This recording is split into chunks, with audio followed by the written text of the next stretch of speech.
Building our family tree on Ancestry is fun until we come across records that are wrong. Meaning the record has information, and then when it was keyed into a database to make it searchable for you and I, that information is wrong. Today, I'm going to walk you through the process of fixing those mistakes on Ancestry to improve your experience. And this will come in very, very handy when we work with the 1950 US Census that was based on OCR scanning. Now, before I demonstrate how to fix the Ancestry records that you come across, I want you to be sure to understand what you're correcting. Now, if a record has the name Brown with no E, and the index suddenly has an E, you're not actually taking away that entry that looks incorrect. You're adding an alternative. And then both of those become searchable. Since Alexander Pope said to err is human, let's go fix Ancestry. So let's say you find a record on Ancestry and you go into the record, and this record is pretty hard to read, but you see that the Georgen, and then there's Geissl. It's really faint, but it's there. There's an LER. So there's the S, and this is an S, and they picked up their pen and started an SLER. So how can you go and fix this indexed entry? Well, if you will come over here, here's the thumbnail, and come to add or update information, go ahead and click on that. Now, Ancestry is going to tell you the fields that are required. You will have several options depending on what type of record you will be editing or fixing. And in this case, we're going to fix the name. So the reason why I'm going to change this is because there should be an S and an L in that name. So I'm going to say it's a transcription error. There are several options you can choose from this list and add more things to the searchable database.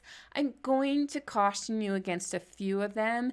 It just clutters up the database, and we want to tell people what was in the record or makes it easier for you to connect the paths of relationships. Meaning, if there was a transcription error, what is on the record is what isn't in the index. Well, that would be the one we're going to be doing here in just a moment. Incorrect in an image, this one, use it cautiously. For my ancestor, George Geissl, the enumerator wrote his name as George Garalsles or something to that effect. And I know that I was incorrect in that record. So to make it searchable for other researchers, I can say it's incorrect in the record. It's correctly transcribed, but it's incorrect on the record. So we're going to give you the other name that helps tie these records together. The nickname, name change, variation, and maiden name, if they're not really in that record, I would caution you against using those in adjusting what's in the searchable records. Information not transcribed, use that sparingly. I'll show you another example here in just a moment where if that's an option, I would use it. So in this case, it's a transcription error, and I can fix this name. There isn't a surname, so I'm going to go ahead and click submit alternative. However, one of the things I highly recommend you do whenever there is the opportunity to leave yourself reminders of why you're doing things and to let other researchers know your changes is to utilize this explain where this information came from. So with the Garalsles, the Geissl, I could explain, this household appears in these different census records, and this is what the name should be in order to make it searchable. That would be valid. Here, I'm going to go ahead and try to say the handwriting is really hard to read in this document, but you can see the faint L before the ER ending, and so that's why we're going to add that SLER. So here you can read, the document is faded and hard to read. You can see the light L before the ER ending, plus the additional letter between the GEIS and LER is another S. We are going to go ahead and click Submit Alternate. And now you can see this change history.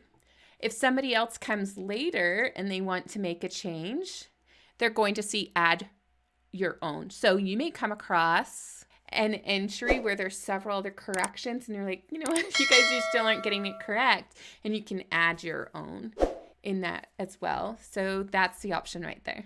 Now here's another example of fixing the records. So if you look at this image over on newspapers, and it doesn't have to be newspapers, it's just an example that I'm showing you. And make this prompt go away. We're going to see Mr. Geisler, which is this John, is survived by his wife, 2 sons, George J. and Stanley, and 4 daughters.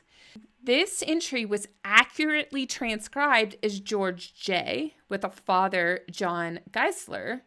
However, with newspaper articles, because it starts with Geisler and there is no specified different surname, then what's happening is that the article writer is using newspaper shortcuts of names, and it is okay to presume that it is likely his name is George J. Geisler. Now, you would have to validate that and verify it with genealogy standards, but this is common practices in newspapers in order to truncate an article so there's more room for multiple articles. So we can go back over to Ancestry, to this index, and we can add or update information.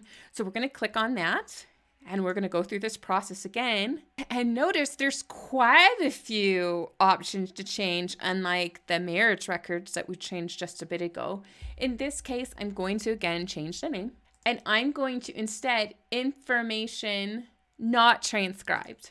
And then I will explain that here in a moment. So George J. Geisler. And now I'm going to add a reason, because the reason why it's not transcribed is somebody didn't see a surname right after George Joseph Geisler. So I'm going to explain that the name is in there based on the sentence. So here I transcribed the sentence in the article in question, and then I included that common newspaper practices for sentences like these suggest that George and Stanley's surname is Geisler. So that is a valid reason why I'm saying that this information wasn't transcribed. The surname is in that sentence, but because it's not exactly right next to that last name, it wasn't transcribed. So let's add it in. And now, instead of just searching for George with no surname, we can now search for George with the Geisler surname and find this article. So click Submit Alternate, and now you have it there. Now, what do you do if you find an even bigger mistake on a record? For instance, a whole section of a city directory that was not indexed. You search the city directory that was digitized and put on Ancestry, and you see the index, and there's lots of names there, but there's a whole section, including your ancestor, that wasn't there. So what do you do then? I have a suggestion. Start with any entry page on the city directory that you can find, and then find this Report a Problem. Once you're on the Report an Issue page, click on the drop-down menu. I have found that reporting a problem with an image is the best fit for what we're talking about. Then we read all of this information and click Continue. And what's great is that Ancestry grabs the image you were just on. This is important. You want Ancestry to know the specific image that has a problem. Now, missing index doesn't fit with these categories, and we use other problem, please comment. Go ahead and type in your email address and where you live, and then you're going to explain the problem. So a simple statement such as this: the city directory page was not indexed on the right page in the right column from surname Brown, Childs to Brown, Daniels. Please go in and add that to the database. So be as specific as you can of what is the section that wasn't indexed correctly. And after you submit the request by clicking on the send request button, then it will go into the to-do list for the engineers, and eventually they'll go back in and fix it.